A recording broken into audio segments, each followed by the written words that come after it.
Right. அன்றைக்கி என்ன பார்த்தோம்?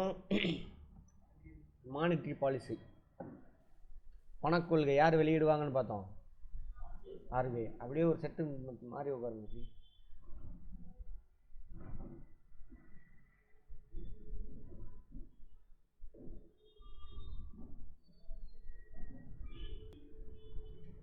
கடன் கட்டுப்பாட்டு முறை பார்த்தோமா? அதில் டைரெக்டாக அமௌண்ட்டை கட்டுப்படுத்துறது நம்பர்ஸில் பார்த்தோம். என்னென்ன பார்த்தோம்? சிஆர்ஆர், எஸ்எல்ஆர் அதெல்லாம் பார்த்தோமா? இன்றைக்கி வந்துட்டு கடனுடைய தன்மை அடிப்படையில் கட்டுப்படுத்துறது. எந்த துறைக்கு கடன் போகணும், விவசாயத்துக்கு போகணுமா, இரண்டாம் நிலை தொழிலுக்கு போகணுமா, அதெல்லாம் முடிவு பண்ணுறது. சரியா? அங்கே பர்சன்டேஜில் சொல்லுவான், இத்தனை பர்சன்டேஜ் தான் கடன் போகணும் அப்படின்னு அங்கே முடிவு பண்ணுவான். இங்கே அப்படி கிடையாது, மறைமுகமாக.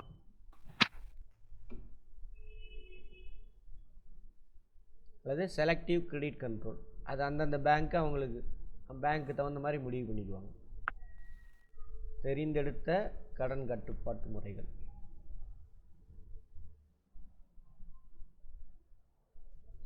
இங்கிலீஷில் குவாலிட்டேட்டிவ். புரியுதா? குவாலிட்டேட்டிவ். குவாலிட்டி கடன் யாருக்கு போய் சேரணும், அது நம்பர்ஸ் மேலே உள்ளது குவான்டிடேட்டிவ் மெஷரு. இது குவாலிட்டேட்டிவ். அதில் செலக்டிவ் மெத்தட். இது பேங்க் வேரி ஆகிக்கும். அது மாதிரி ரேஷனிங் ஆஃப் கிரெடிட், கடனை ஒழுங்குபடுத்துதல்.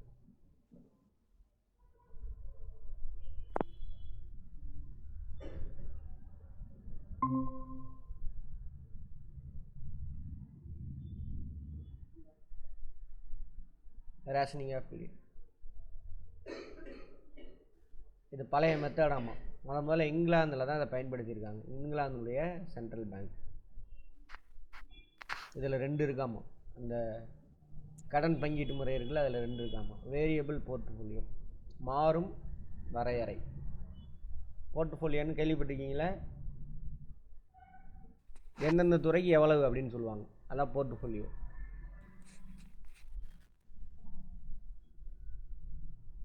மாறும் தொகுப்பு வரையறை, வேரியபிள் தொகுப்பு வரையறை, வேரியபிள் போர்ட்ஃபோலியோ.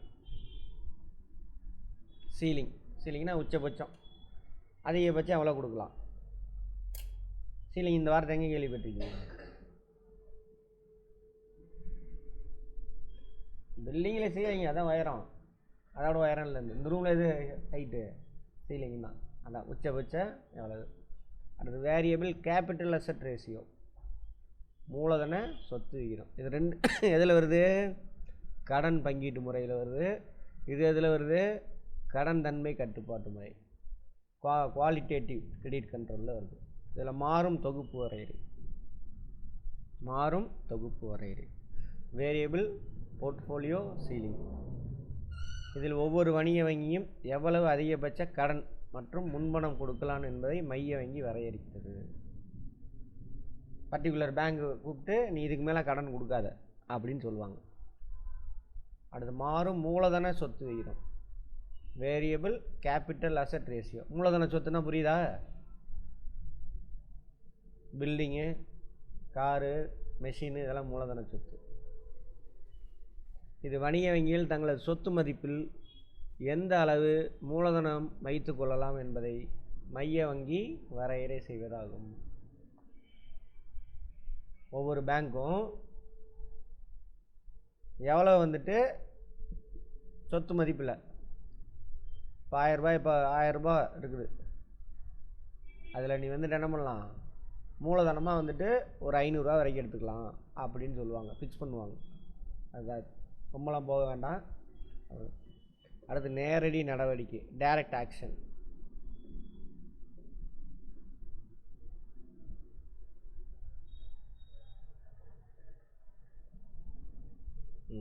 டைரெக்டாக இப்போ எங்கே போவாங்க? அந்த மாற்றுச்சீட்டுலாம் பார்த்தோம்ல, பில்ஸ் ஆஃப் எக்ஸ்சேஞ்ச் எடுத்துகிட்டு போவாங்க, டிஸ்கவுண்ட் பண்ணிவிட்டு எனக்கு பணம் கொடு அப்படின்னு. இப்போல்லாம் நான் கடன் கொடுக்க மாட்டேன், ரொம்ப இன்ஃப்ளேஷன் அதிகமாக இருக்குது அப்படின்னு சொல்லி மறுத்து அனுப்பிடுவான். அதேமாரி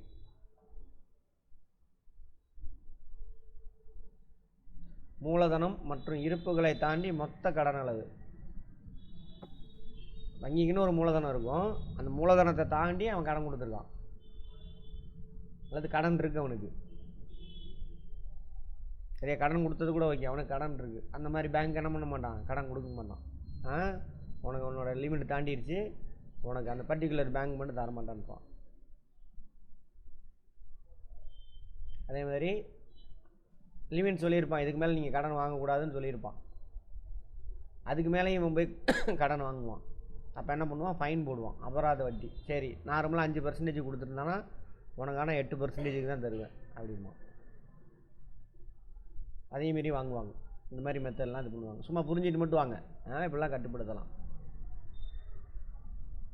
மாரல் சுவேஷன் அப்படிம்பாங்க. மணியை இவங்களுக்கு இவனே கூப்பிட்டு அறிவுரை கொடுப்பான். மேனேஜர்லாம் கூப்பிட்டு, நீங்களே பார்த்துக்கங்க, இன்ஃப்ளேஷன் இந்த மாதிரி இருக்குது, ஸோ இதுக்கு இவ்வளோ என்ன பண்ணாதீங்க, கொடுக்காதீங்க, தேவையெல்லாம் போய் மாட்டிக்காதீங்க, இன்ஃப்ளேஷன் அதிகமாச்சுனாக்கா பொருளாதாரம் வீழ்ச்சி அடையணும், அறிவுரை கொடுப்பாங்க. அறிவுரைகளையும் வேண்டுகோளையும் வைப்பதன் மூலம் யாருக்கு, வணிக வங்கிகளுக்கு விளம்பரப்படுத்துதல்.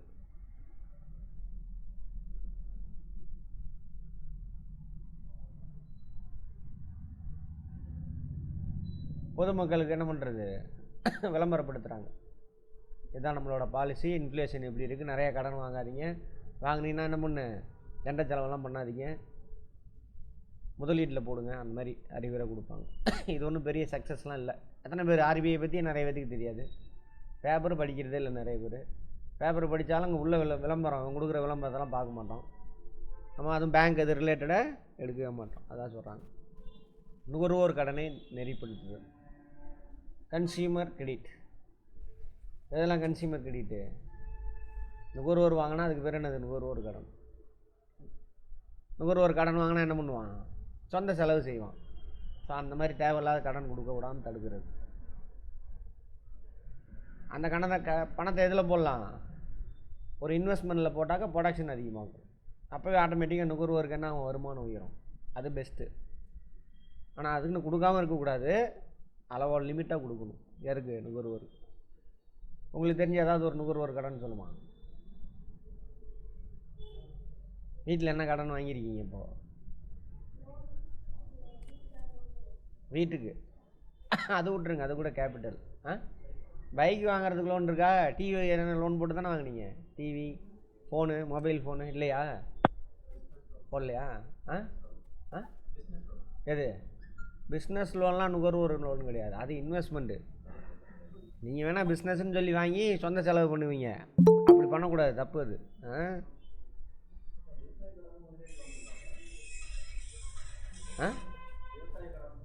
அதெல்லாம் முதலீட்டு கடன். ஆமாம், விவசாய கடன்லாம் நல்ல விஷயம். ப்ரொடக்ஷன் தானே ஆகுது அங்கே, ஷார்ட் டைமாக இருக்கும், பட் அது ஒர்க்கிங் கேபிட்டலுக்குன்னு சொல்லலாம். ஷார்ட் டைம்னா நடைமுறை மூலதனம்னு ஒன்று சொல்லுவாங்க, அன்றாட செலவுக்காக வச்சுக்கிறது.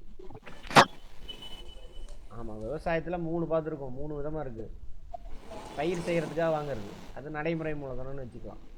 அது 1 வருஷத்துக்குள்ளே ரிட்டர்ன் பண்ணுவீங்க. அப்புறம் அந்த கிணறு ஆழப்படுத்துறது, அப்புறம் மோட்ரு பம்பு செட் வைக்கிறது, இதுக்கெலாம் வந்து medium term loan. 5 medium term லோன்னா எத்தனை வருஷமா, 5 வருஷம் பார்த்தோமே ஃபஸ்ட்டு வந்தீங்க.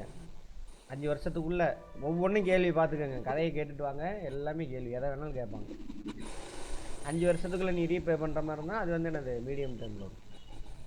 அதே மாதிரி இந்த தென்னை மரம் வைக்கிறது, மாமரம் வைக்கிறது, அதெல்லாம் உடனே ஈல்டு கொடுக்காது உங்களுக்கு, அதுக்கு நீங்கள் வந்துட்டு கடன் வாங்குவ, அதெல்லாம் மீடியம் டேர்ம் லோன். ஓகேவா? அப்புறம் புதுசாக லேண்டு வாங்குறது,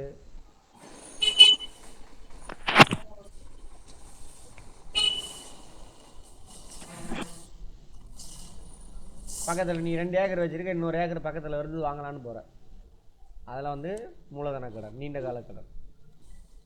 அப்புறம் பண்ணை வீடு கட்டுறது, புதுசாக கிணறு வெட்டுறது, இதுக்கெல்லாம் செலவு அதிகமாகும், உடனே ஒன்றால் கட்ட முடியாது. ஸோ அதெல்லாம் நீண்ட கால கடன், அதெல்லாம் வந்துட்டு மூலதன கடன். சரியா? ஷார்ட் டைம் லோனு தான் ஒர்க்கிங் கேபிட்டல்னு சொல்லலாம், நடைமுறை மூலதன கடன்.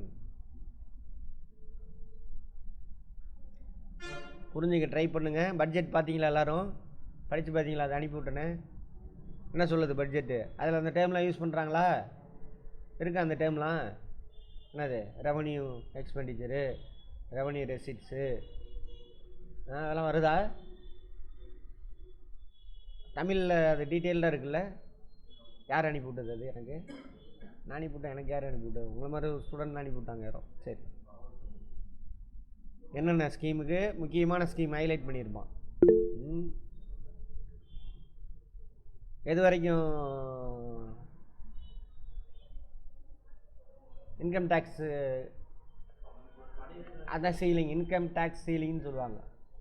12 லட்ச ரூபா வரைக்கும் இருக்கிறவன் இன்கம் டேக்ஸ் கட்ட வேண்டாம். சரியா? ரைட். அது எத்தனை கோடி பேருக்கு பலன் அடைவோன்னா 1 கோடி. ஆமாம், எத்தனை கோடி? அதில் பலன் அவ்வளோதான். நம்ம எத்தனை கோடி மக்கள் இருக்கோம்? 3 கோடி பேருக்கு பலன். அதுவும் பணக்காரனுக்கு தான் பலன் கிடைக்கும். என்ன சார் சொல்கிறீங்க? இவ்வளோ 12 லட்சம் சார், அவன்லாம் ஏழை இல்லை. இங்கே குறைச்ச வரியை எங்கே வாங்கிடுவான்? ஜிஎஸ்டியில் கொண்டு வந்து இறக்கிடுவாங்க. ஜிஎஸ்டி பணக்கார ஏழையெல்லாம் பார்க்காது, எல்லாத்துக்கும் ஒரே தீப்பெட்டி. நீ வாங்கினாலும் ஜிஎஸ்டி 10%னா கோடீஸ்வரனுக்கும் அதே 10% தான். சரியா? நீ போய் டைமண்ட் வாங்குற, 5% உனக்குனாலும் கோடீஸ்வரனுக்கு எவ்வளோ தான்? அதே 5% தான். அந்த மாதிரி அதாவது பணக்காரங்களுக்கான பட்ஜெட், கார்பரேட் கம்பெனிக்கான பட்ஜெட்.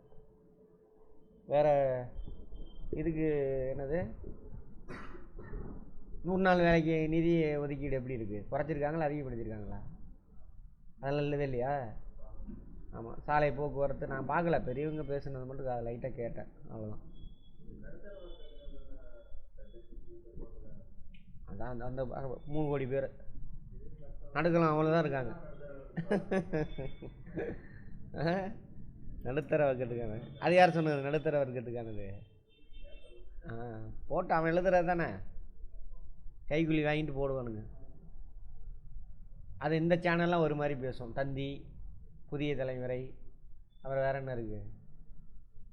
எனக்கு இப்போ பார்த்தாவே தெரியும். தந்தி, புதிய தலைமுறை, இன்னொன்றுலாம் என்ன இருக்குது நியூஸ் சேனல்? பாலிமரு, அவெல்லாம் மறைமுகமான சங்கிகள் இவனுங்களாம், கைக்கூலிங்க.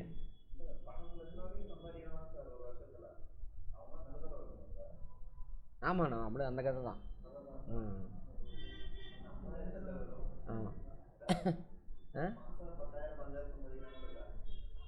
அவங்கெல்லாம் கீழே தான். மாதம் 5000 சம்பாதிக்கிறாங்கன்னா லோயர் மிடில் கிளாஸ், இல்லைன்னா அதுக்கு கீழே 3 தான் பிரிப்பாங்க. Top 1, middle class 1, lower 1.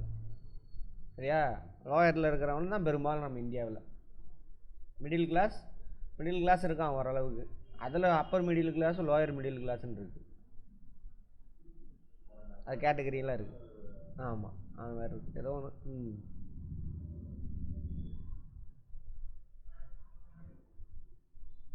அன்றைக்கே சொல்லியிருப்பேன் இதை பற்றி. இப்போ பைக்கு நிறையா கன்சியூமர் லோன் கொடுக்கலான்னு பேங்க் முடிவு பண்ணிட்டான்னு வச்சுக்கோங்க. உங்கள்கிட்ட சொல்லியிருப்பான் 1000 ரூபா கட்டிட்டு நீங்கள் வண்டி எடுத்துக்கோ, மாதம் கட்டுமா. அப்போ என்ன ஆகும்? எல்லோரும் போய் வண்டி எடுப்பான். கன்சியூமர் லோன் கொடுக்கக்கூடாது, கண்ட்ரோல் போடணும் அப்படின்னு வச்சுக்கோங்க. முன் போனால் 30% கட்டணுங்க, அப்போ தான் நீங்கள் வண்டி எடுக்கலாம் அப்படிமா. அப்போ என்ன, வண்டி வாங்குறதோட அளவு குறைஞ்சிரும். அப்போ கடனோட அளவு என்ன ஆயிரும்? குறைஞ்சிரும். அந்த மாதிரி அதான் வந்து தவணை முறை கொள்முதல் போன்றவற்றில் நுகர்வோர் செலுத்தும் தவணை தொகையை அதிகப்படுத்துதல். முன்பணமும் ப்ளஸ் தவணை. இன்ஸ்டால்மெண்ட் கட்டுறீங்கல்ல, மாதம் 500 கட்டுப்பா, நீ வண்டி எடுத்துக்கோ அப்படின்னா என்ன ஆகும்? எல்லோரும் போய் எடுக்க ஆரம்பிச்சிடுவோம். இல்லை 5000 ரூபா கட்டணும், அப்போ வேண்டாங்க பேசாமல் 5000. ஆமாம், சம்பளமே 5000 தான் வாங்குவான். அப்படி ஈட்டுக்கடன்கள் மீதான விளிம்பு தொகை தேவையை மாற்றுதல்.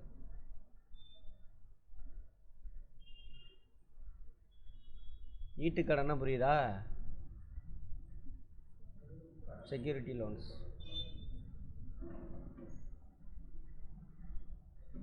வார்த்தையை கரெக்டாக யூஸ் பண்ணலையா? இப்போ நகையை வச்சுட்டு என்ன பண்ணுறீங்க? கடன் வாங்குறீங்களா? உங்களுக்கு சொல்லணும்னா அதே போதும்.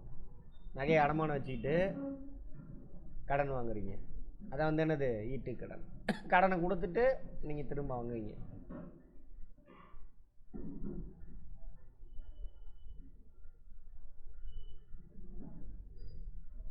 அமெரிக்காவில் ரொம்ப சிறப்பாக இருக்குமா, பெரும்பாலான நாட்டில் அது இல்லையாமா. அங்கே அமெரிக்காவில் ஃபெடரல் ரிசர்வ் சிஸ்டத்தின் இயக்குனர் குழு இந்த ஈட்டுக்கடன்களின் விளிம்பு நிலை தொகை எதை சொல்கிறான்னு தெரில, மார்ஜின்ஸா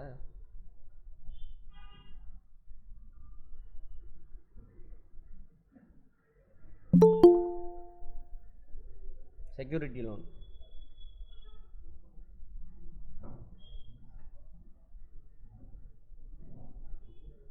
கேட்பாங்க. இந்த ஈட்டுக்கடனை வந்து அதிகமாக எந்த நாடு ஃபாலோ பண்ணுது அப்படின்னு கேட்பான்.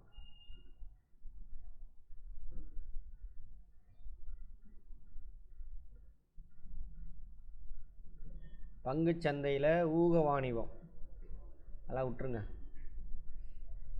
எதுக்கு சொல்கிறானுங்க, இது விட்டுருங்க. ரொம்பலாம் போக வேண்டாம். இந்த ரெப்போ ரிவர்ஸ் ரெப்போ ரேட்டும்பாங்க. இது வந்து பார்த்தீங்கன்னாக்கா சிஆர்ஆர் எஸ்எல்ஆர் மாதிரின்னு வச்சுக்கோங்களேன். இதுவும் வந்துட்டு குவான்டிடேட்டிவ் கண்ட்ரோல். சிஆர்ஆர் எஸ்எல்ஆர் பார்த்தோமா, அது மாதிரி repo rate reverse repo rate.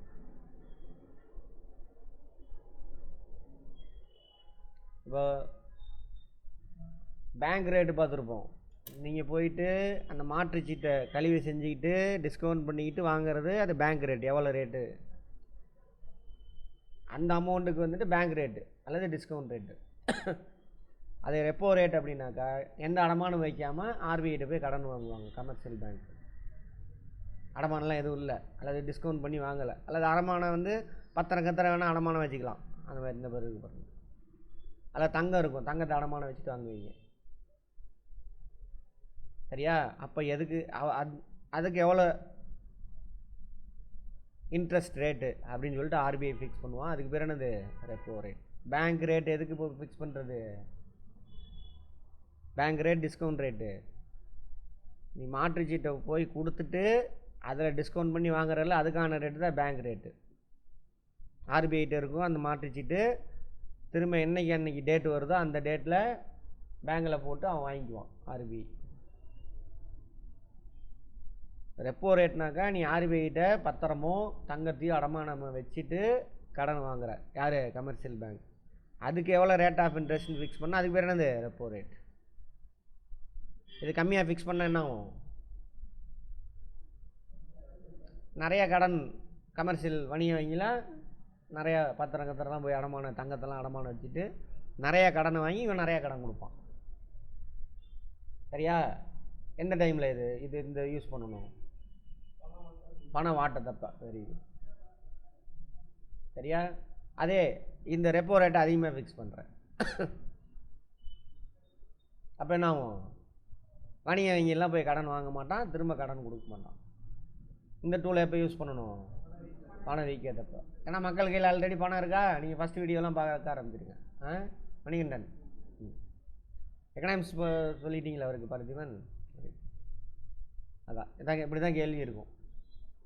அதே ரிவர்ஸ் ரெப்போ ரேட் அப்படியே உள்டா. ரிசர்வ் வங்கி எந்த பேங்குக்கெல்லாம் கடன் தேவை இருக்கோ அந்த பேங்க் கடன் கொடுப்பான். அதேமாதிரி எந்த பேங்க்கில் பேசிக்கணும்,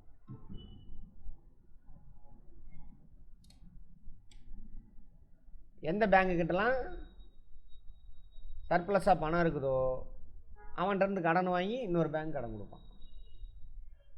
இவன் அதேமாரி அங்கே பத்திரம் தங்கெல்லாம் அடமானம் வச்சுட்டு அந்த கமர்ஷியல் பேங்கில் அவன்கிட்டருந்து கடன் வாங்குவான். புரியுதா? அப்போ அந்த பேங்கிட்டேருந்து கடன் வாங்குறான்ல, அதுக்கு எவ்வளோ ரேட் ஆஃப் இன்ட்ரெஸ்ட் அவன் தான் ஆர்பிஐ தான் ஃபிக்ஸ் பண்ணுவான் அவன்கிட்டருந்து கடன் வாங்குறதுக்கு. அதுக்கு பேர் என்னது? வணிக வங்கியிடம்னு வாங்கும் கடனுக்காக இந்திய ரிசர்வ் வங்கி கொடுக்கும் ரொம்ப வட்டி தான் அது.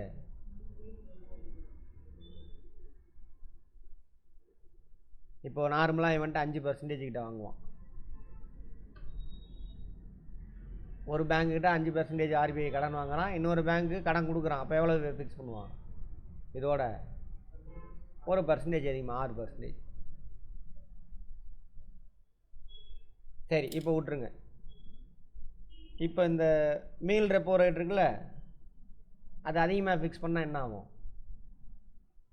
கமர்ஷியல் பேங்க் ஆங்கிளில் யோசிங்க. பணம் யாரும் வாங்க மாட்டாங்க. கமர்ஷியல் பேங்க்கிட்ட இருந்து தான் ஆர்பிஐ பணம் வாங்குறான். அதுக்கு மேலே உள்ள ரேட்டு தான் இது. இப்போ இந்த ரேட் அதிகமாக ஃபிக்ஸ் பண்ணாக்கா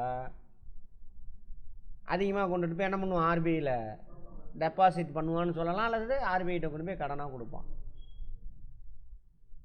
சரியா? அப்போ பேங்க், கமர்ஷியல் பேங்க்கு மக்களுக்கு கொடுக்கக்கூடிய கடனோட அளவு என்ன ஆயிரும்? குறைஞ்சிடும். புரிஞ்சுதா? அப்போ பணம் வீக்கத்தப்ப இந்த ரேட் அதிகப்படுத்துவான். அதிகப்படுத்தினாக்க கமர்ஷியல் பேங்க்லாம் மக்களுக்கு கடன் கொடுக்காம, ஏன்னா மக்களுக்கு கொடுத்தா வருத வராத சொல்ல முடியாது, ஆர்பிஐயில் வச்சிங்கன்னா வந்துடும். அப்போ பணம் வீக்கத்தப்ப என்ன பண்ணுவான்? அந்த ரேட்டை அதிகப்படுத்துவான். அப்போ எல்லோரும் கொண்டு போய் எங்கே வச்சுருவான்? பணத்தை ஆர்பிஐயில் போய் டெபாசிட் வைக்கிறான்னு சொல்லலாம், கடன் ஆர்பிஐ கடன் கொடுக்குறான்னு சொல்லலாம். அப்படியே பணம் வாட்டதவ அப்படியே உள்ட்டா. அது என்னென்ன அந்த கான்செப்டை புரிஞ்சுன்னா வேலை முடிஞ்சு போச்சு. மீள் வெப்ப வீதத்தை உயர்த்தினால் அது வணிக வங்கிகளுக்கு லாபகரமான வட்டி வீதமாகி, நீங்கள் சொன்னது தான் இருக்கும், அப்படியே படித்து பாருங்கள். நீங்கள் தான் பதில் சொன்னீங்க, புரிஞ்சதை வச்சு அப்படியே வணிக வங்கிகளுக்கு லாபகரமான வட்டி விகிதமாகி அவைகளிடம் உள்ள பணத்தை ரிசர்வ் வங்கியிடம் கொண்டு வந்து சேர்க்கிறது. இதனால் அந்த பணத்திற்கு உயர் பாதுகாப்பு கிடைக்கிறது. இதனால் வணிக வங்கிகள் தனது வாடிக்கையாளர்களுக்கு கடன் கொடுப்பது குறைகிறது. இது இயற்கையாகவே வாடிக்கையாளர்களுக்கு வழங்கப்படும் கடனுக்கான வட்டி விகிதத்தை உயர்த்தும். அப்போ நிறையா கடன் போகாது, இன்ஃப்ளேஷன் அப்போ. ஓகேவா? அதே இதுக்கு நீங்கள் என்னன்னு சொன்னீங்க? பணவீக்கத்தை கட்டுப்படுத்த ரெப்போ விகிதத்தை அதிகரிப்பதன் மூலம் கடன் வாங்குவதற்கான செலவை அதிகப்படுத்தி கடன் வாங்குவதை குறைக்கிறது. பண வாட்ட சூழ்நிலையில் ரெப்போ விகிதம் குறைக்கப்படும். சூழ்நிலையை புரிஞ்சுக்கங்க, புரிஞ்சதை வச்சு அங்கே ஆன்சர் பண்ணினா வேலை முடிஞ்சு போச்சு. இதெல்லாம் வந்துட்டு 1991 அப்புறம் கொண்டு வந்தது. இந்த இதெல்லாம் ரெப்போ ரேட்டு, ரிவர்ஸ் ரெப்போ ரேட்லாம் புது கான்செப்ட். எதுக்கு 91 மென்ஷன் பண்ணுறோம்? எல்பிஜி பாலிசி நம்ம அவன் சொல்கிறது தான் கேட்டான். யார் சொல்கிறத? வேர்ல்டு பேங்க்கு, ஐஎம்எஃப், அப்புறம் யாருக்கு இன்னொருத்தன் WTO.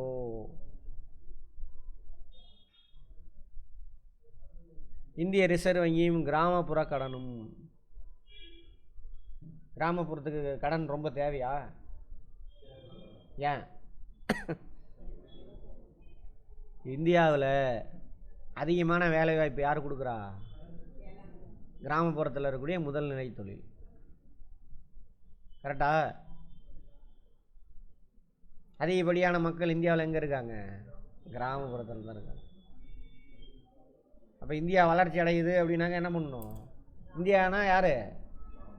இந்திய மக்கள், நாடு, அரசாங்கம் கிடையாது. நம்ம நினச்சிட்டு தர்றோம் ஏதோ அப்படின்ட்டு. அதுதான் ஒரு குரூப் சுற்றிட்டு தர்றானுங்க. மாற தேசன்னு சுற்றிட்டு இருக்கானுங்க. அவனுங்க கொள்ளையடிச்சிட்டு போகிறானுங்க. ஏழை பாமரனாகவே இருக்கான்.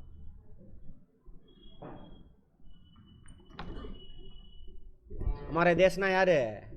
எல்லாரும், எல்லா மக்களும் நல்லா இருக்கணும். இல்லாதவனுக்கு இருக்கிறவன் கொடுக்கணும். சரியா? அதான். அப்போ கிராமப்புறம் வளர்ச்சி அடைஞ்சாதான் நம்ம நாடு வளர்ச்சி அடையும். நாடு வளர்ச்சினா என்னது? ஒருத்தன் வளர்றது கிடையாது. நம்ம நாட்டில் இல்லை, எல்லா மக்களும் வளர்ச்சி அடைஞ்சாக்கா அந்த நாடு. முன்னாடி சொல்லியிருப்பேன், வளர்ச்சி அடைஞ்ச நாடு அப்படிங்கிறது எதை வச்சு தீர்மானிக்கிறாங்க? ஆட்டோபம் தயாரிக்கிறது, ராக்கெட் விடுறத வச்சா? எதை வச்சு? ஒரு நாட்டில் எத்தனை சதவீத மக்கள் நல்ல வாழ்க்கை தரத்தில் வாழ்கிறாங்க அதை பொறுத்து தான். அதை வச்சு தான் நாடு வளர்ச்சி அடைஞ்சதா இல்லையான்னு சொல்கிறது. சரியா? ஒரு நாட்டில் 95% மேலே உள்ள மக்கள் எல்லோரும் சந்தோஷமாக வாழ்கிறான், உணவு, உடை, இருப்பிடம் எல்லாம் கிடச்சி, அந்த நாடு வளர்ச்சி அடைஞ்சது. வளரும் நாடு அப்படின்னாக்கா 30% வரைக்கும் அங்கே வறுமையில் இருப்பாங்க, வறுமை கோட்டு கீழே இருப்பாங்க, வளர்ந்துக்கிட்டே இருப்பாங்க. வறுமை கோட்டு கீழே இருக்கக்கூடிய மக்கள் என்ன பண்ணுவாங்க? வறுமை கோட்டுக்கு மேலே போயிட்டே இருப்பாங்க. வறுமை கோடு அங்கேருந்து மேலே போயிட்டே இருப்பாங்க. அப்போ வளர்ந்துட்டு வருதுன்னு அர்த்தம். அந்த நாடு வளரும் நாடு, டெவலப்பிங் கண்ட்ரி. பின்தங்கிய நாடு, வறுமை கோட்டுக்கு கீழே 60% மேலே இருப்பாங்க. பின்தங்கிய நாடுகள், அண்டர் டெவலப்டு கண்ட்ரிஸ். இன்னும் நிறையா ஒர்க் பண்ணணும்னு அர்த்தம் நாடு. சரி, வறுமை கோடுன்னா என்னென்னு பார்த்தோம். பாவர்ட்டி லைன் அப்படின்னா என்னென்னு பார்த்தோமா? என்னது கொஸ்டின் இதெல்லாம் பார்த்துக்கோங்க. வறுமை கோடு என்றால் என்ன 4 ஸ்டேட்மெண்ட் கொடுத்துட்டான் டிஎன்பிசியில். அவன் மற்ற 3 ஸ்டேட்டு என்ன மாதிரி இருந்துட்டு போகுது. இதுதான் ஆன்சரு. சொன்னனே, ஒரு மனிதனுக்கு குறைந்தபட்சம் கிடைக்க வேண்டிய உணவு, உடை, இருப்பிடம் இதெல்லாம் கிடைச்சிருச்சு அப்படின்னா அவன் வறுமை கோட்டில் இருக்கான்னு அர்த்தம். இப்போ வறுமை கோடுனா என்ன அர்த்தம் இல்லை, வறுமையில் இருக்கான்னு அர்த்தம் இல்லை. வறுமை கோடுனா மினிமம் கிடைக்க வேண்டியது கிடைச்சிருச்சுன்னா வறுமை கோட்டில் இருக்கான். வறுமை கோட்டு கீழே இருக்கிறவன் தான் யார்? போதுமானது கிடைக்கல. புரிஞ்சதா? அபோவ் பாவர்ட்டி லைன், இது பிலோ பாவர்ட்டி லைன், பிபிஎல் அப்படின்னு சொல்லுவாங்க. இந்த கோட்டுக்கு மேலே போதுமானது கிடச்சி அதுக்கு மேலே அவனுக்கு கிடைக்கிது, நிறையா நுகர்றான். பண்டம் மற்றும் பணி, இந்த காரு கீரு எல்லாம் பயன்படுத்துகிறோம்ல அதெல்லாம். அப்போ அவங்க போயிட்டான், வறுமை கோட்டுக்கு மேலே போயிட்டான். அப்போ இவங்களாம் எப்படி இருக்கான்? இது அபோவ் பாவர்ட்டி லைன், ஏபிஎல் இதுக்கு பேர். ஐபிஎல்ல என்னது? APL, above poverty line. அவன் அன்றாடம் தேவையான உணவு உடை இருப்பிடம் அதுக்கு மேலேயே கிடைக்கிது அவனுக்கு, நுகர்றான். நுகரணும், வாங்கி வாங்கி வீட்டில் வச்சிடக்கூடாது, பயன்படுத்தணும். இவன் தான் நான் குட் ஸ்டாண்டர்ட் ஆஃப் லிவிங்கில் இருக்கான், நல்ல வாழ்க்கை தரம். அப்போ ஒரு நாடு முன்னேறுது அப்படின்னா ராக்கெட் விடுறது, பாம்பு வெடிக்கிறது, புல்லட் ட்ரெயின் விடுறது அதெல்லாம் வச்சுலாம் முடிவு பண்ண முடியாது. சரியா? எதை வச்சு முடிவு பண்ணணும்? அந்த நாட்டில் உள்ள மக்கள் எவ்வளோ பேர் அவனுக்கு தேவையான அடிப்படை தேவையெல்லாம் பூர்த்தி அடைஞ்சு சந்தோஷமாக வாழ்கிறான். அப்போ நாடுங்கிறது அங்கே நாட்டில் இருக்கக்கூடிய ஒவ்வொரு மனிதனையும் குறிக்கும். நம்ம எதையை நோக்கி ஓடிக்கிட்டு இருக்கிறோம்? நம்ம தானே நாடு, நாட்டுக்காக உழைக்கிறேன். நாட்டுக்காக யாரும் உழைக்க வேண்டாம், அவன் குடும்பத்தை பார்த்தா போதும். அதே மாதிரி நாடு எல்லாம் போதும். அதே மாதிரி அரசாங்கம் என்ன பண்ணணும்? அந்த மாதிரி கஷ்டத்தில் இருக்கிறவனுக்கு பண உதவி கொடுத்து மேலே தூக்கி விடணும். வரி வாங்குறல்ல, அடிப்படை கட்டமைப்பு வசதி, கல்வி வசதி கொடு, சுகாதார வசதி இதெல்லாம் செஞ்சு கொடுக்கணும். அதுக்கு தான் என்ன கொடுக்குறோம்? வரி கட்டுறோம். சரியா? ரைட்.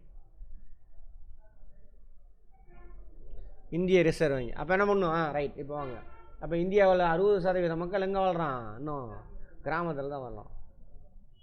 அவன் தொழில் தொடங்கணும், விவசாயம் பண்ணணும். அப்படின்னா என்ன வேணும்? அவனுக்கு கடன் கொடுக்கணும். சரியா?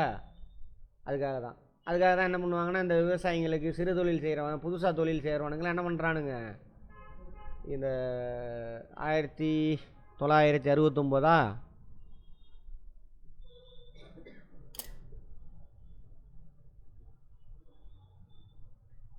எங்கே வந்துச்சு? சரியா? மொத்தம் 14 பேங்க்ஸு 1969 நேஷ்னலைஸ் பண்ணுவாங்க. அதுக்கு முன்னாடியே 50s ஸ்டேட் பேங்க்லாம் நேஷ்னலைஸ் பண்ணுவாங்க. 49 ஆர்பிஐ நேஷ்னலைஸ் பண்ணுவாங்க. நேஷ்னலைஸ் பண்ணுறதுன்னு என்ன அர்த்தம்? டிரான்ஸ்லேஷன் பண்ணாதீங்க. அப்படின்னா என்ன அர்த்தம்னு கேட்டேன். திரும்ப அதே தான் சொல்கிறீங்க. அரசாங்கம் பிரைவேட்டுகிட்டேருந்து காசை கொடுத்து வாங்கிக்கும். சரியா? அதை தான் கேட்குறேன். அதுதான் மேட்ரு. பப்ளிக் செக்டார் பேங்காக மாற்றுறாங்க. எதுக்கு சார்னா, இவனுங்கெல்லாம் ப்ரைவேட் செக்டாரா, இவனுங்க என்ன பண்ணுறானுங்கன்னா, இப்போ அதானி, அம்பானி இந்த மாதிரி ஆளுங்கன்னு வச்சுக்கோங்க, டெபாசிட்லாம் கலெக்ட் பண்ணுவான் பேங்க் ஆரம்பித்து. இவன் சொந்தமாக பிஸ்னஸ் பண்ணிகிட்டு இருப்பான். இங்கே டெபாசிட்டை கலெக்ட் பண்ணிவிட்டு கம்மி ரேட் ஆஃப் இன்ட்ரெஸ்ட்டில் அவனே கடன் கொடுத்துக்குவான். அப்போ பணக்காரன் ஆகிட்டே போயிட்டுருக்கான். ஏழை விவசாயிகள்லாம் அப்படியே கிடக்குறாங்க. அப்போ தான் பார்க்குறாங்க, நம்ம தமிழ்நாடு கவர்மெண்ட்டு தான் அப்போ சிஎம்மாக இருந்தவர் தான், அவர் ப்ரெஷர் போடுவார் என்டிசியில், நேஷ்னல் டெவலப்மெண்ட் கவுன்சிலில். அவனுக்கு தெரியாது இதெல்லாம். ப்ரெஷர் போட்டு தேசியமயமாக்குங்க. அப்போ தான் தமிழ்நாட்டில் இந்த சிட்கோ அதெல்லாம் ஆரம்பித்தாங்கல்ல, இந்த டைமில் தான். போய் கேட்டாக்கா இங்கே ஐடிஐ பாலிடெக்னிக் காலேஜெல்லாம் நிறைய ஓப்பன் ஆகுது. எல்லாம் கற்றுட்டு வரான், போய் தொழில் செய்கிறதுக்கு பணம் இல்லை, இன்வெஸ்ட்மெண்ட் இல்லை. பேங்கில் போய் கேட்டால் கொடுக்க மாட்டாங்க. அப்போ தான் இவர் தான் ப்ரெஷர் போடுவார், நீங்கள் நேஷ்னலைஸ் பண்ணுங்கள் அப்படின்னு சொல்லிட்டு. அதுக்கப்புறம் தான் அதிலேருந்து முடிச்சு வரவன அந்த SIDCO, small scale industry development corporation அதெல்லாம் பார்த்தோம்ல, அதை தொடங்கி அங்கே ட்ரைனிங் கொடுத்து பேங்கில் போய் லோன், இன்னும் அந்த ஸ்கீம் இருக்குது தெரியுமா, பேங்கில் போய் லோன் வாங்கி கொடுக்குறோம். நேஷ்னலைஸ் பேங்கு ரொம்ப இன்னும் தொந்தரவு பண்ணிகிட்டு இருக்கான்.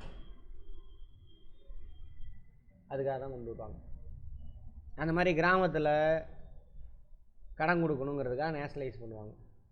ஆனால் அப்பயும் கிராமப்புறத்துக்கு போய் கடன் கொடுக்குறான் எஸ்பிஐ இந்த மாதிரி தேசியமயமாக்கப்பட்ட வங்கி அப்படின்னாக்கா கொடுக்க மாட்டேங்கிறான். ஏன்னாக்கா விவசாயிங்களுக்கு என்ன கிடையாது, லேண்டு சொந்தம் கிடையாது, ஜமீன்தார் பேரில் இருக்கும். சரியா? அப்போ தான் அந்த வேலையும் செய்வார் தமிழ்நாட்டில். அந்த பூமி தான இயக்கம், நிலம் உழவுற அன்றைக்கே சொந்தன்னு நிலச்சீர்திருத்தம்லாம் பண்ணணுன்னு சொல்லுவாங்க. அதெல்லாம் ஒன்றுமே நடக்கலை, தமிழ்நாட்டிலையும் நடக்கலை. அப்புறம் 70s தான் அப்போ இருந்த சிஎம்மு, தாசில்தார், கலெக்டர்லாம் அந்த ஊருக்கு போவாங்களாம்மா. போனால் விவசாயிட்ட கேட்பேன், இது யார் உழுகுறா இந்த லேண்டை? பக்கத்தில் உள்ள விவசாயி சொல்லணும். 3-4 பேர் என்ன பண்ணணும், சாட்சி சொல்லணும். ஐயா இந்த 2 ஏக்கர் இவர் உழுகுறாரு, ஐயா அந்த 5 ஏக்கர் அவர் உழுகுறாரு அப்படின்னா உடனே அவன் பேரில் பட்டா போட்டு கொடுத்துட்டு வந்துடுறாங்க. அப்படி வந்தவங்க தான் இங்கே 70s யார், அதான் சிலபஸில் கேட்டிருக்காங்க. இன்றைக்கி நிறைய பேர் தமிழ்நாட்டில் விவசாயம் செய்கிறவன் சொந்தமாக நிலம் வச்சுருக்கானா அந்த ஆள் தான் காரணம். அதனால தான் ஜமீன்தார் இவனுங்களுக்கெல்லாம் ஆகாது, பத்திரிகை நடத்தினவனுக்கெல்லாம் ஆகாது. அதனால் அவரை பற்றி தப்பாக எழுதுறது. 2 பொண்டாட்டி 3 பொண்டாட்டி கொள்ளையடிச்சிட்டான், சரி கொள்ளையடிச்சிட்டான் போடா பிடிங்கடா கேஸ் போடுங்கடானா தெரியாது. கேட்டால் நவீன முறையில் பண்ணிட்டாங்க அப்படிமா. நம்மளும் நம்பிக்கிட்டு இருக்கோம், அப்படிதான் நம்பிக்கிட்டு இருக்கோம் இன்றைக்கி வரைக்கும். அதுதான் அது தெரியாத யாருனால பலன் அனுபவித்தோமோ அவங்கள என்ன பண்ணுறான், ஆமாம் கொள்ளைக்காரன் திருடன் அப்படின்னு பேசிகிட்டு இருக்கோம். சரியா? சரி, ஏன்னா வரலாறு தெரில நமக்கு, இதெல்லாம் நடந்துச்சு. அப்படி நேஷ்னலைஸ் பண்ணியுமே என்னாவில் இந்த கிராமப்புறத்துலலாம் போய் கொடுக்க மாட்டேங்கிறான். அப்புறம் தான் ஒரு கமிட்டி ரெக்கமெண்ட் பண்ணுவாங்க, ஆர்பிஐலேருந்து. எல்லாம் வரலாறு சும்மாலாம் உருவாகலை. கிராமப்புறத்துக்கு கடன் கிடைக்கிறதுக்கு என்ன பண்ணலாம் அப்படின்னு ஆய்வு செய்கிறதுக்காக ஒரு குழு போடுறாங்க, கிராஃபிக் கார்டுன்னு சொல்லுவாங்க. கமிட்டி ஆன் சம்திங் ஏதோ வரும். டாக்டர் சிவராமன் அவர் தலைமையில் ஒரு குழு போடுறாங்க. அவர் போய் அந்த குழு ஆய்வுலாம் செஞ்சுட்டு, நீங்கள் என்ன பண்ணுங்கள், ஆர்பிஐயில் இருக்கக்கூடிய அக்ரிகல்ச்சர் டிபார்ட்மெண்ட் இருக்கு இல்லையா, அதை டிபார்ட்மெண்ட்டாக வைக்காதீங்க, அதை தனியாக ஒரு பேங்காக மாற்றிடுங்க அப்படின்னு ரெக்கமெண்ட் பண்ணுவாங்க. அந்த அடிப்படையில் தான் விவசாயத்துக்கு இந்திய அளவில் ஒன்றிய அளவில் மறுநிதி வழங்கிறதுக்காக மறுநிதி கழகம்பாங்க. இதெல்லாம் கேள்வி. மறுநிதினா என்ன அர்த்தம்? விவசாயிக்கு யார் கடன் கொடுப்பா? பேங்க், கமர்ஷியல் பேங்க் கொடுத்துரும். அவனுக்கு திரும்ப பணம் தேவை, அப்போ எங்கே போய் கேட்பான்? விவசாயத்துக்கு கொடுத்துருந்தீங்கன்னா நீ ஆர்பிஐட்ட போக வேண்டாம், யார்கிட்ட போனால் போதும், அந்த பேங்க்குக்கிட்ட போனால் போதும். அந்த பேங்க் பேர் தான் என்னது? நபார்ட். அந்த பேங்க் பேர் தான் என்னது? NABARD. National bank for agriculture and rural development.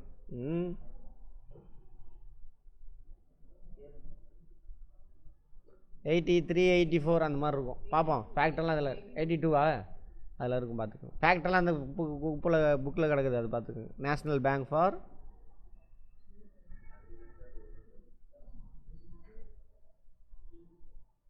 Agricultural. இந்த வார்த்தை எங்கேயாவது பார்த்துருக்கீங்களா சேலத்தில் இருக்கிறவங்க? எல்லாருமே பார்த்துருப்பீங்க, கிராமப்புறத்துலலாம் இருக்கும். Rural development.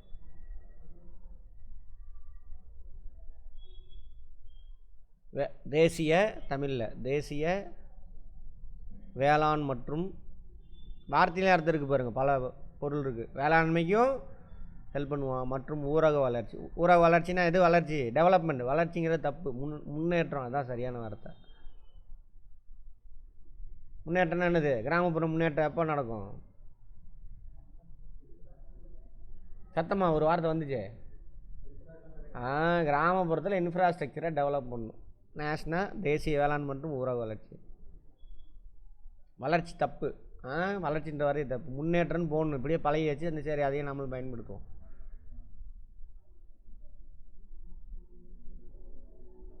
கிராமப்புற வளர்ச்சிக்கு முக்கியமான வங்கி. விவசாயத்துக்கு மறு கடன் கொடுக்கறது ஒன்று. அடுத்தது கிராமப்புற முன்னேற்றம். கிராமப்புற முன்னேற்றத்துக்காக கிராமப்புறத்துக்காக என்ன பண்ணுவான்? ஒன்றிய அரசாங்கம் ஏதாவது நிதி ஒதுக்குறானாக்கா இவன் மூலியமாக தான் கொடுப்பான். அதனால் கிராமப்புறத்தில் போனீங்கன்னா தெரியும், இந்த சாலை நபார்டு நிதி உதவியின் கீழ் கட்டப்பட்டது, இந்த தண்ணி தொட்டி நபார்டு நிதி உதவியின் கீழ் கட்டப்பட்டது போட்டிருக்கா. பார்த்துருக்கீங்களா? நரேந்திரராஜ் ஏதோ சொன்னீங்களே, ஏதோ சொன்னீங்களா அப்போ கேட்டதுக்கு? சேலம் சிட்டியில் வந்து கட்டி வச்சுருக்குறாங்க. இது கிராமமா சேலம்? Very good. கிராமத்தை சுற்றியில் உள்ள கிராமத்தில் எல்லாம் அங்கே வந்து படிக்கிறாங்க சேலத்தில். ஸோ அதுக்காக அந்த பில்டிங் ஸ்கூல் கவர்மெண்ட் ஸ்கூலுக்கு பில்டிங் கட்டி கொடுத்துருக்கான் 3 அடுக்கில். நபார்டு தான் நிதி உதவி. Rural development. அப்போ தான் கிராமப்புறம் வளரும். ப்ளஸ்ஸு விவசாயத்துக்கு மறு நிதி கழகம். அப்போ அரசாங்கத்தோடு கேட்பாங்க கொஸ்டின் இதெல்லாம். கிராமப்புற மேம்பாட்டுக்கான முகவராக செயல்படக்கூடிய வங்கி எதுன்னு கேட்பாங்க. யார்? நபார்டு. தேசிய அளவில். சரியா? தேசிய அளவில் விவசாயிக்கான மறு நிதி கழகம் எது அப்படின்னு கேட்பாங்க. எது? நபார்டு. அப்புறம் அதை ஆரம்பித்து அப்படி போகுது. அப்பயும் ஒன்று அதுக்கு முன்னாடி ஆரம்பிச்சிடுவாங்கன்னு நினைக்கிறேன். ஆமாம், அதுக்கு முன்னாடி. அப்புறம் இன்னொரு ஸ்கீம் கொண்டு வராங்க கிராமப்புறத்தின் மேம்பாட்டுக்காக. ரீஜனல் ரூரல் பேங்க் அப்படின்னு, ஆர்ஆர்பின்னு ஒரு கான்செப்ட். அந்த கமர்ஷியல் பேங்க்லாம் என்ன பண்ணுறானுங்க? பணக்காரனுக்கே கொடுக்குறான், பணம் இருக்கிறவனு தான் கொடுக்குறான், பணம் வருமானு பார்த்து தான் கொடுக்குறான். அந்த மாதிரி. அப்போ கிராமப்புற மேம்பாட்டுக்காக என்ன பண்ணணும்? கடன் கொடுக்கணும். கிராமப்புற மேம்பாட்டுக்கு மட்டுமே, விவசாயிக்கு சிறு குறு தொழில் செய்கிறவங்க அவங்களுக்கு மட்டுமே கடன் கொடுக்கறதுக்காக ஒரு பேங்க் உருவாக்கலாம் அப்படின்னு அரசாங்கம் முடிவெடுத்து உருவாக்குனது ஆர்ஆர்பிஸ், ரீஜனல் ரூரல் பேங்க்ஸ். வட்டார கிராமிய வங்கிகள். வட்டார கிராமிய வங்கி. பணக்காரன் பெரிய பிஸ்னஸ் கார்பரேட் அவனுக்கெல்லாம் கடன் கொடுக்கக்கூடாது. இவனோட முக்கியமான நோக்கமே கிராமப்புற விவசாயிகளுக்கு கடன் கொடுக்கணும். சரியா? வறுமை கோட்டு கீழே உள்ளவங்களுக்கு கடன் கொடுக்கணும். அதான் அவனோட கான்செப்ட். இது 70s உருவாக்குவாங்கன்னு நினைக்கிறேன். நிறைய பேங்க்கு, இந்த பல்லவன் பேங்க்கு, பாண்டியன் பேங்க்கு எல்லாம் இருக்கும் தமிழ்நாட்டில். இந்த தமிழ்நாட்டில் எல்லாத்தையும் ஒன்றா மெர்ஜ் பண்ணி ஒரே பேங்காக மாற்றிட்டாங்க.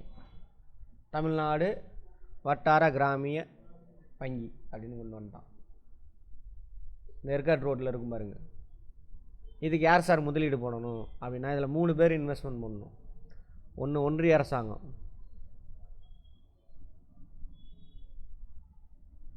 இந்த சென்ட்ரல்ன்றால அந்த central.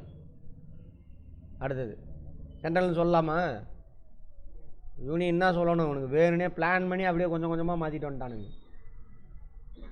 Union of states, that is India. Constitution சொல்லுது, நான் சொல்லலை. இதை சொன்னாக்கவே எந்த கட்சிக்காரன்டா நான் என்கிட்ட கோச்சிட்டு போகிறான். இப்போ கோச்சிட்டு போனால் எனக்கு என்ன? நிறைய பேர். அதுதான் உண்மை. கான்ஸ்டியூஷன் சொல்லுது, நான்லாம் எதுவும் சொல்லலை. ஒன்றிய அரசாங்கம். இதுக்கான அர்த்தத்தெல்லாம் தேர்றதுக்குள்ளே போதும்னு ஆயிடுச்சு. அப்புறம் தான் கொஞ்சம் கொஞ்சமாக தான் அறிவு வளர வரல. இவனுக்கு பிளான் பண்ணி எல்லாமே பண்ணியிருக்கானுங்க. இதெல்லாம் ஸ்டேட்டுன்ற வார்த்தையை மாநிலன்னு சொல்கிறது. ஸ்டேட்டுன்னா அர்த்தம் நாடுன்னு அர்த்தம். மாநிலமா நாடுனாக்க இவனுக்கு வேறு மாதிரி.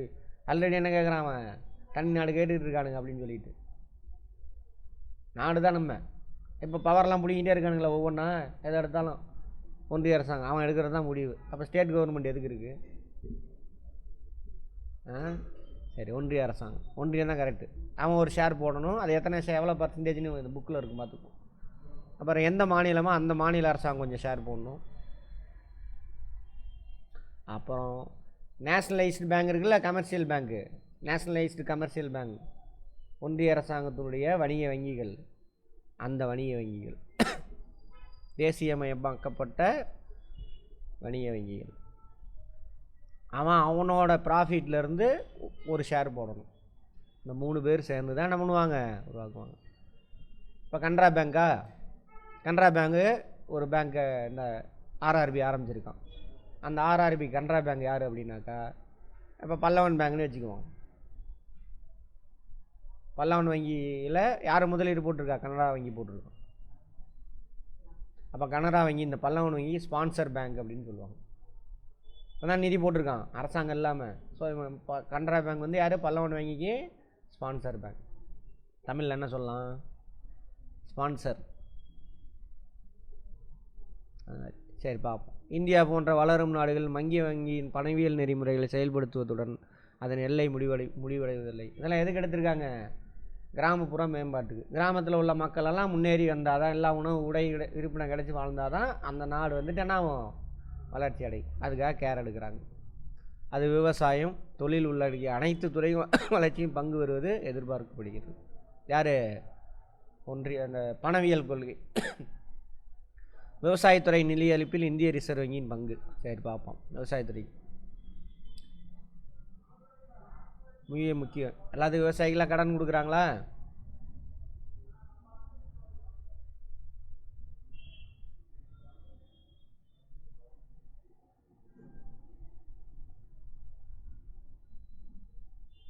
விவசாயத்துக்குன்னு தனியாக ஒரு டிபார்ட்மெண்ட்டை துவங்கியது அப்போது. சரியா, ஏன்னா சேவிங்ஸ் கம்மியாக தான் வருது, கடன் கொடுக்கணும், தொழில்துறைக்கு கொடுத்துட்றாங்க, விவசாயத்துக்கு கிடைக்கணும். ஸோ தனியாக ஒரு டிபார்ட்மெண்ட்டே ஓப்பன் பண்ணுறான் ஃபஸ்ட்டு. அப்புறம் தான் அந்த டிபார்ட்மெண்ட் என்னவா மாறுது, நபார்டாக மாறுது. சரியா, ரைட்.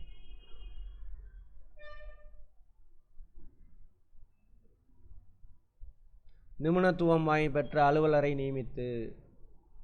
விவசாய கடன் துறையோட பங்கு. அக்ரிகல்ச்சர் டிபார்ட்மெண்ட் ஆஃப் ஆர்பிஐ இருக்குல்ல, அவன் என்ன வேலை செய்யணும், அதுக்கு அக்ரிகல்ச்சர், எக்கனாமிக்ஸு இந்த துறையை சேர்ந்த நிபுணர்கள் என்ன பண்ணணும், அதில் அப்பாயின்மெண்ட் பண்ணி விவசாயிக்கு கடன் ஏன் கிடைக்க மாட்டேங்குது, அதை கிடைக்கணுன்னா என்ன பண்ணணும், சரியா அப்படின்னு ஆய்வு செய்யணும். மைய அரசு, மாநில அரசு, மாநில கூட்டுறவு வங்கிகள், இதர வங்கி நடவடிக்கைகள் நிபுணத்துவம் வாய்ந்த ஆலோசனை சரி ரைட். இவங்க எல்லாரும் ஒன்றிய அரசாங்கம், மாநில அரசாங்கம், கூட்டுறவு வங்கிகள், இவங்கெல்லாம் என்னென்ன பண்ணணும் விவசாயத்துக்கு கடன் கொடுக்கறதுக்கு அப்படின்னு ஆலோசனை வழங்குமா யார், கிரெடிட் டிபார்ட்மெண்ட்.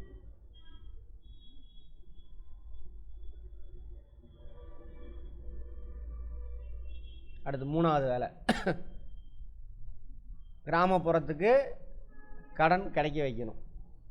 அது யார் கொடுப்பாங்க, சரியா, இதெல்லாம் பண்ணணும். யாரோட வேலை, ஆர்பிஐனுடைய அக்ரிகல்ச்சர் டிபார்ட்மெண்ட்டோட வேலை. அவ்வளோதான்.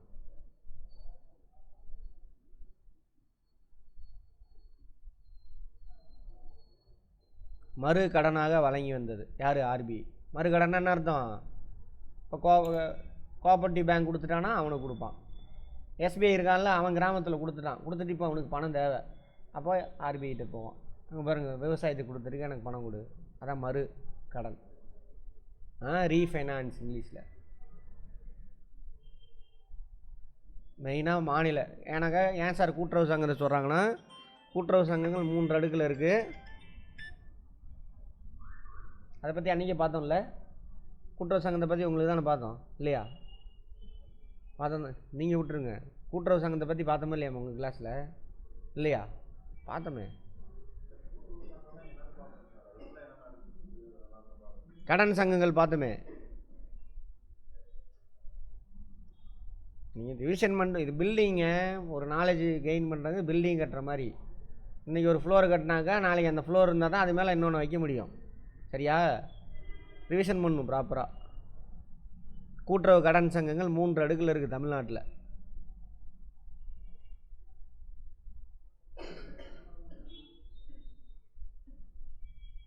மூன்று அடுக்கில் இருக்குது.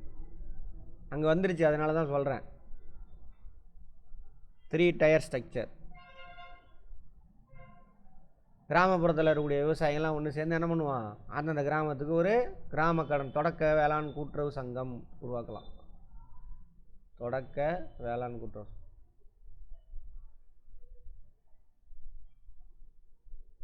Primary agricultural cooperative society. இந்த சங்கத்தை யார் ஆரம்பிக்கணும்னா அந்த கிராமத்தில் ஒரு பெரிய கிராமமாக இருந்தால் ஒரு கிராமத்தில் உள்ள மக்கள், சின்ன கிராமம்னா ஒரு 5-6 கிராமத்தில் உள்ள மக்கள்லாம் ஒன்று சேர்ந்து இதை ஆரம்பிக்கலாம். ஓகேவா? Primary agricultural cooperative society, primary agricultural cooperative society எல்லாம் நம்மளை சுற்றி நடக்குது. இவங்க தான் ஆர்கனைஸ்டு செக்டாரில் விவசாயத்துக்கு அதிகமாக கடன் கொடுக்கக்கூடிய அமைப்பு இவங்க தான், ஆர்கனைஸ்டு செக்டார். சரியா? கொஷின் கேட்பான், பார்த்துக்கோங்க. அடுத்தது இந்த இப்போ சேலம் டிஸ்ட்ரிக்டில் இருக்கக்கூடிய எல்லா இந்த பிரைமரி அக்ரிகல்ச்சர் கோஆப்ரேட்டிவ் சொசைட்டியும் சேர்ந்து அவன் ஒரு மாவட்ட அளவில் ஒரு பேங்க் உருவாக்குவான். அதான் டிஸ்ட்ரிக்ட் சென்ட்ரல் கோஆப்ரேட்டிவ் பேங்க். மாவட்ட மத்திய கூட்டுறவு, மத்திய என்னொன்னே ரிசர்வ் பேங்க் ஆஃப் இந்தியா நினச்சிக்காதீங்க, இது இங்கே கோஆப்ரேட்டிவில் மத்திய கூட்டுறவு வங்கி. சேலத்தோட மாவட்ட மத்திய கூட்டுறவு வங்கி எங்கே இருக்குது பார்த்துருக்கீங்களா நரேந்திரராஜ்? எல்லாருமே பார்த்து பாலம் போகுதில் ரைட் சைடு பாருங்கள் ஒரு பெரிய பில்டிங் இருக்கும். ஆமாம், டிஸ்ட்ரிக்ட் சென்ட்ரல். இந்தியாவிலே ஃபேமஸானது இந்த சேலம் மாவட்ட மத்திய கூட்டுறவு வங்கி. அதிகமான டெபாசிட்லாம் அவங்க தான் வச்சுருக்காங்க இந்தியாவிலே, சென்ட்ரல் கோஆப்ரேட்டிவ் பேங்க். இப்போ என்ன பண்ணுவான் அடுத்தது, இந்த சென்ட்ரல் கோஆப்ரேட்டிவ் பேங்க் இருக்கு இல்லையா, அவங்களாம் ஒன்று சேர்ந்து state apex cooperative, state apex தலைமை அப்படின்னா அபெக்ஸ் தான் தலைமை, அபெக்ஸ் கோஆப்ரேட்டிவ் பேங்க். மாநில தலைமை கூட்டுறவு வங்கி, மாநில தலைமை கூட்டுறவு வங்கி. கேட்பாங்க மாநில அளவில் கூட்டுறவு சங்கங்கள் எத்தனை அடுக்கில் இருக்குதுன்னு கேட்பாங்க. எத்தனை அடுக்கில் இருக்குது? 3 அடுக்கு. சரி, இப்போ வாங்க, இவங்களோட வேலை என்ன? இந்த சங்கம் அந்த கிராமத்தில் இருக்கக்கூடிய உறுப்பினராக சேர்ந்த விவசாயிகளுக்கு மட்டும் என்ன பண்ணுவான்? கடன் கொடுப்பான். சரியா? தீபிகா எங்கே? அந்த தீபிகா காணோம். இந்த சங்கம் அந்த கிராமத்தில் இருக்கக்கூடிய உறுப்பினரான விவசாயிக்கு மட்டும் என்ன பண்ணுவான்? கடன் கொடுப்பான். இப்போ இவனுக்கு பணம் பற்றாக்குறை, அப்போ எங்கே போவானாக்கா மாவட்ட மத்திய கூட்டுறவு வங்கியில் போய் என்ன பண்ணுவான்? கடன் வாங்கிட்டு வந்து கொடுப்பான். இந்த மாவட்ட மத்திய கூட்டுறவு வங்கிக்கு பணம் பத்தலை, சரியா? அவன் எங்கே போவான்? மாநில தலைமை கூட்டுறவு வங்கி. இவன் ஏன்னா தமிழ்நாட்டில் இருக்கக்கூடிய எல்லா டிஸ்ட்ரிக்ட் சென்ட்ரல் கோஆப்ரேட்டிவ் பேங்க்கும் இவன் தான் நிதி கொடுப்பான் விவசாயத்துக்காக. அந்தந்த டிஸ்ட்ரிக்டில் இருக்கக்கூடிய எல்லா கூட்டுறவு சங்கம் டிஸ்ட்ரிக்ட் சென்ட்ரல் கோஆப்ரேட்டிவ் பேங்க் அந்தந்த டிஸ்ட்ரிக்டில் இருக்கக்கூடிய எல்லா பிஎஸ்சிஎஸ் சொல்லுவாங்க, இதுக்கு பேர் பிஎஸ், பிரைமரி அக்ரிகல்ச்சர் கோஆப்ரேட்டிவ், அவனுக்கு கடன் கொடுப்பான். இவன் என்ன பண்ணுவான்? அதில் வாங்கிட்டு போய் அந்தந்த கிராமத்தில் கொடுப்பான்.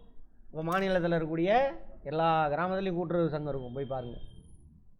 அப்போ எல்லா விவசாயிக்கும் கடன் கிடைக்கும். அந்த கடனை வச்சு அவன் விவசாயம் பண்ணுவான். இவ்வளோ கடன் தேவையில்ல, இவனுக்கே பத்தாது பணம். அப்போ இப்போ இவன் எங்கே போவான்? மாநில தலைமை கூட்டுறவு வங்கி, ஆர்பிஐயில். சரியா? அக்ரிகல்ச்சர் டிபார்ட்மெண்ட் இருந்ததில்ல, நபார்டு ஆரம்பிக்கிறதுக்கு முன்னாடி கதையை சொல்லிகிட்டு இருக்கானுங்க. அவன்கிட்ட போய் கேட்பான், அவன் கொடுப்பான். புரிஞ்சுதா? இப்படி போகும். இப்படி தான் பண்ணிக்கிட்டு இருந்தாங்க முன்னாடி. அப்புறம் தான் நபார்டு வந்துருச்சு. அங்கே பாருங்க, இந்திய ரிசர்வ் வங்கி தனக்கு கீழாக மாநில கூட்டுறவு வங்கிகள், மத்திய கூட்டுறவு வங்கிகள் மற்றும் துவக்க வேளாண் கூட்டுறவு சங்கங்கள் சொன்னோம் இல்லையா, கிராம அளவில் கேட்பாங்க எந்தெந்த அளவில் இருக்குது, 3 அடுக்கு முறை, எல்லாமே கேள்வி. விவசாயத்துக்கு கடனை வழங்கி வந்தது. சரியா? முடிஞ்சு போச்சு. அடுத்தது, இந்திய ரிசர்வ் வங்கி பருவகால விவசாய பணிகள், விவசாய பொருள் சந்தையிடல் தொடர்பாக குறுகிய கால கடன் அல்லது பயிர் கடனை வழங்கி வந்தது. யார் வழங்கினது? இந்திய ரிசர்வ் வங்கி. என்ன போட்டிருக்காங்க? ஷார்ட் டேர்ம் லோன் அல்லது கிராப் லோன் கேட்பாங்க. விவசாயத்தில் குறுகிய கால கடனுக்கு வேறொரு பெயர் என்னன்னு கேட்பாங்க. என்னது? பயிர் கடன்.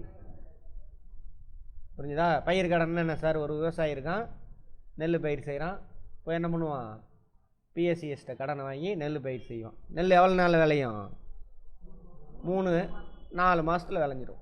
அறுவடை பண்ணி எல்லாத்தையும் விற்றுட்டு கடனை போய் அடைப்பான். கரும்பு பயிர் செய்வான், அறுவடை பண்ணி கொண்டு போய் கடன் அடைஞ்சிடுவான். லாபத்தை அவன் வச்சுட்டு அவன் வாழ்ந்துட்டு வருவான். சரியா? ரைட். அதுக்கு பேர் தான் குறுகிய கால கடன். குறுகிய கால கடன்னா எவ்வளோ நாளில் நீங்கள் திரும்ப கட்டுற மாதிரி சொன்னேன்? 1 இயர்னு சொன்னால் பிஏசிஎஸ் 1 இயர். உங்கள்கிட்ட அந்த பணத்தை வாங்கி என்ன பண்ணுவான் அவன்? டிஸ்ட்ரிக்ட் சென்ட்ரல் கோஆப்ரேட்டிவ்ட்ட கட்டணும். அவன் அங்கே வாங்கிட்டு பிஏசிஎஸ்ட்டு கட்டுவான். அபெக்ஸ் மாநில தலைமை வங்கி அவன் கொண்டு போய் கட்டணும்ல, அதுக்கு எக்ஸ்ட்ரா ஒரு 3 மாதம் ஆகும். அதனால தான் இங்கே 15 மாதம் ஆகும். சரியா? அங்கே பாருங்கள். இதற்காக மாநில கூட்டுறவு வங்கிகள் அரசு பத்திரங்கள் நிலவள வங்கிகளின் கடன் பத்திரங்களை ஈடாக ஏற்று 15 மாத கடனை ரிசர்வ் வங்கி வழங்கி வந்தது. ஆனால் தொடக்க கூட்டுறவு சங்கம் விவசாயிக்கு 12 மாதம். சரியா? ரிசர்வ் பேங்கு அவங்களுக்கு கொடுத்தது பத்திரம். நீங்கள் கொடுக்கக்கூடிய பத்திரத்தை சும்மாலாம் கொடுக்க மாட்டான், பத்திரம் எழுதி கொடுத்தா வாங்கிட்டு வர முடியும். அதுக்கு ஸ்டேட் பேங்க் என்ன பண்ணுவான்? ஒப்புதல் கொடுப்பான். ஓகேவா? இது என்ன சார் நிலவள வங்கி, அதை பற்றி அப்புறம் பேசுவோம். விவசாயத்தில் இன்னொரு இது இருக்குது தமிழ்நாட்டில். பயிர் கடன் வேணால் பிஏசிஎஸ் இதுக்கு போகிறோம். இப்போ நான் சொன்னேன்ல, பம்பு செட்டு போடுறது, புது நிலம் வாங்கிறது, பண்ணை அமைக்கிறது, இதுக்கெல்லாம் குறுகிய மத்திய கால கடன் வேணும். அது இவன் கொடுக்க மாட்டான். அதுக்கு ஒரு தனியாக ஒரு பேங்க் இருக்குது. அந்த பேங்க் தான் யார்? நிலவள வங்கி. நிலத்தை வளப்படுத்துவதற்கு கடன் வழங்கக்கூடிய வங்கி. அதனால தான் அந்த பேர், வார்த்தையிலே அர்த்தம் இருக்குது. ஓகேவா? ரைட். அங்கே குறுகிய மத்திய கால கடன் வேணும், மோட்ரு வாங்கணும், நிலம் வாங்கணும்னா நீ அங்கே தான் போகணும். டிராக்டர் வாங்கணும், அங்கே இருக்குதா? அந்த பேங்க்கில் இருக்கா? நிலவள வங்கி இருக்கா? சரி, செயல்படுதா? இருக்குதான்னா செயல்படுதான்னு.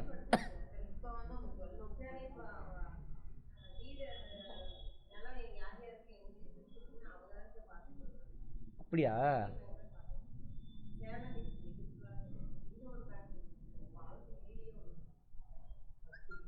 எங்க? அப்படியா? சரி சரி. இதே போல் நிலத்தினை தரம் மேம்படுத்துதல், அங்கே பாருங்கள், பாசன வசதி ஏற்படுத்துதல், இயந்திரங்கள் வாங்குதல் ஆகிய நோக்கங்களுக்காக 15லேருந்து 5 ஆண்டுகள் கேட்பாங்க. மீடியம் டேர்ம் லோன் எதுக்காக கொடுக்குறாங்க, எவ்வளோ காலம்? ஆர்பிஐ கொடுக்கறதே இவ்வளோ காலம், 15 மாதத்துலேருந்து 5 ஆண்டு. மேலும் நிலத்தினை முற்றிலுமாக மாற்றுவது லாங் டேர்ம் லோன், 5 ஆண்டுக்கு மேலே. பண்பட்ட நிலமாக மாற்றுறது, கிணறு புதுசாக வெட்டுறது, அதிக செலவாகுமா? பண்ணை வீடு கட்டுறது, குடோன் கட்டுறது, அதிக பணம் தேவை. 5 ஆண்டுகளுக்கு மேல் நீண்ட கால கடனை வழங்குவது. ஓகேவா? ரைட். 1982ஆம் ஆண்டிற்கு பிறகு விவசாய கடன் சம்பந்தமான 82 நபார்டு, நீங்கள் சொன்னீங்க 82 நபார்டு அப்படின்னு ஒரு தனி வங்கி உருவாக்கிட்டாங்க. இந்திய ரிசர்வ் வங்கியிலேருந்து பெற்றுக்கொண்டது. அவன் எடுத்துக்கிட்டான் எல்லா வேலையும். அதிலிருந்து ஊரக கடன் தொடர்பான அனைத்து நடவடிக்கையும் நபார்டு வங்கி மேற்கொண்டு வருகிறது. நபார்டுனா என்ன? இது வேற, இது ஒரு அமைப்பு. நபார்டுங்கல்ல அக்ரிகல்ச்சரல் ரீஃபைனான்ஸ் டெவலப்மெண்ட் கார்பரேஷன், ஏஆர்டிசி. அவன் தான் அது. விவசாய மறுகடன் மேம்பாட்டு கழகம்னு ஒன்று இருக்காமா.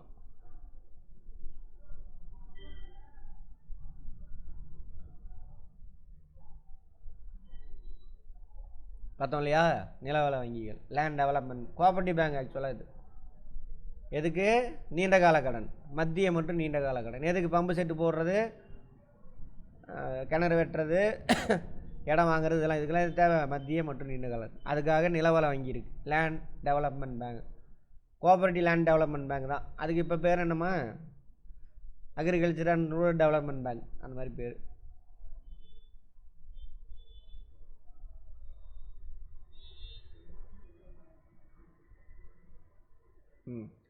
இந்த விவசாய மறுகடன் மேம்பாட்டு கழகம் ஆரம்பிக்கப்பட்டது இவங்க.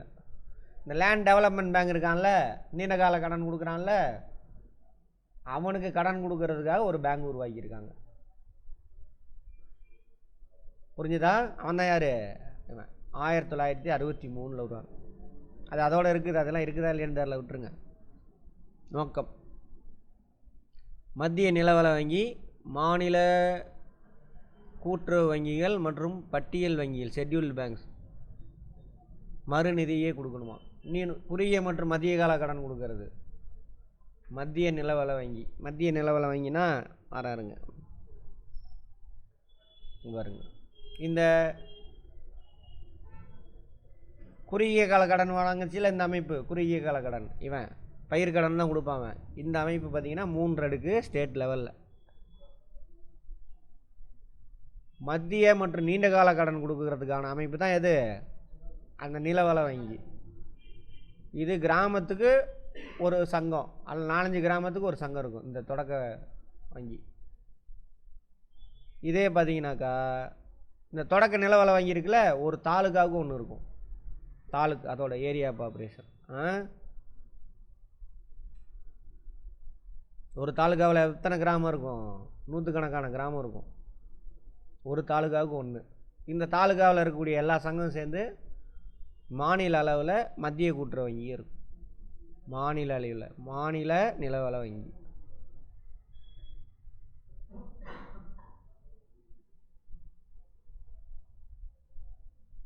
இவன் நீண்ட கால கடன் மட்டும் கொடுப்பான்.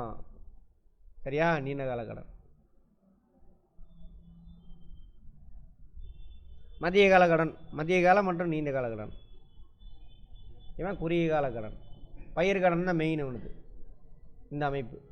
ஸோ நீண்ட கால கடன் விவசாயத்துக்கு கொடுக்கறதுக்காக உள்ள அமைப்பு தான் இவன். ஒரு இதாக வந்தால் மாநில நிலவலை வங்கி. இந்த மாநில நிலவலை வங்கிக்கு பணம் தேவைப்பட்டுச்சு அப்படின்னாக்கா அவனுக்கு கடன் கொடுக்கறதா முக்கியமான ஆள் யார்? மறுகடன் மேம்பாட்டு கழகம் 1963 உருவாக்குனார். போட்டிருக்கு பாருங்கள். மத்திய நிலவலை வங்கி மாநில அளவில் இருக்கும். மாநில கூட்டுறவு வங்கி, ஏன்னா அவனும் மத்திய கால கடன் கொடுப்பான் அதனால். அப்புறம் ஷெட்யூல்டு பேங்க், இவன் யாருக்காவது நீ லாங் டைம் லோன் விவசாயிங்களுக்கு கடன் கொடுத்துருப்பான் அந்த பேங்க், அவங்களுக்கு ரீஃபைனான்ஸ் பண்ணி கொடுப்பான். டெபாசிட் வாங்க மாட்டான், பாண்டு வெளியிட்டு பத்திரம் வெளியிட்டு அதில் இருக்கும். ஏன்னா பத்திரம் தானே அவன் நீண்ட காலத்துக்கு 10 வருஷம் 5 வருஷத்துக்கு அந்த பணத்தை வாங்கி கடன் கொடுப்பான். திரும்ப மாதம் வசூலிச்சு என்ன பண்ணுவான்? வட்டி கொடுத்துட்டே வருவான். வருஷத்துக்கு ஒரு தடவை 5 ஆண்டு முடிஞ்சவொடனே கடனை ரிட்டர்ன் பண்ணுவான். ஃபஸ்ட்லேருந்து வந்திருக்கணும். இந்திய ரிசர்வ் வங்கியால் அங்கீகரிக்கப்பட்ட மத்திய நிலவலை வங்கிகள், மாநில கூட்டுறவு வங்கிகள் அவங்க வெளியிடக்கூடிய கடன் பத்திரங்களை வாங்கிறது. ஃபஸ்ட்டு என்ன பண்ணுவான்? இந்த வங்கிலாம் இருக்குல்ல, இவன் பாண்டு வெளியிட்டு நிதியை வசூலித்து கொடுப்பான். பத்தாதப்போ தான் எங்கே போவான்? தேசிய மறுகடன் மேம்பாட்டு விவசாய மறுகடன் மேம்பாட்டு கழகத்துக்கு போய் கேட்பான். சரியா? அப்படி இவன் வெளியிடறான்ல பாண்டு, அந்த பாண்டை கூட இவன் வாங்கலாம். யார்? இந்த விவசாய மறுகடன் மேம்பாட்டு கழகங்கள் அவன் வாங்கலாம். யார் வெளியிடக்கூடியது? மத்திய நிலவலை வங்கி, மாநில கூட்டுறவு வங்கிகள் பட்டியல். அவங்க இந்த நீண்ட கால கடன் விவசாயி கொடுக்கறதுக்காக பாண்டு வெளியிடறான்ல, அந்த பாண்டில் இவன் இன்வெஸ்ட்மெண்ட் பண்ணலாம். இன்வெஸ்ட்மெண்ட் பண்ணுறதுனா அர்த்தம் காசு கொடுத்துட்டு வாங்கிக்குவான். யார் வாங்குவா? இவன்.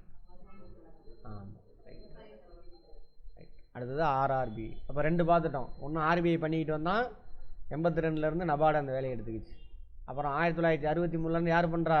நீண்ட கால கடன் மத்திய கால கடன் கொடுக்குறவங்களுக்கு மறுநிதி செய்கிறதுக்காக என்ன? அது விவசாய மறுநிதி கழகம், மறுகடன் மேம்பாட்டு கழகம், ஏதோ ஒன்று மறுநிதி கழகம். மறுநிதி கழகம் தான் கரெக்டு. ரீஃபைனான்ஸ், சரி ரைட். மறுநிதி ரீஃபைனான்ஸ் மேம்பாட்டு கழகம். பார்த்தீங்களா, இங்கே கரெக்டாக போட்டிருக்கான். டெவலப்மெண்ட்னா அர்த்தம் மேம்பாடு. அப்படி மத்திய நீண்டகால கடன் வழங்கக்கூடிய நிலவலை வங்கிகளுக்கும் மாநில தலைமை கூட்டுறவு வங்கிக்கும் ஷெட்யூல்டு பேங்குக்கும் மறுநீதி வழங்குறது தான் இவனோட வேலை. அதுக்காக உருவாக்கப்பட்டது எப்போ? ஜூலை 1, 1963. இதோடு இருக்கட்டும், போயிட்டு வாங்க. ஆர்ஆர்பி வந்து பார்ப்போம்.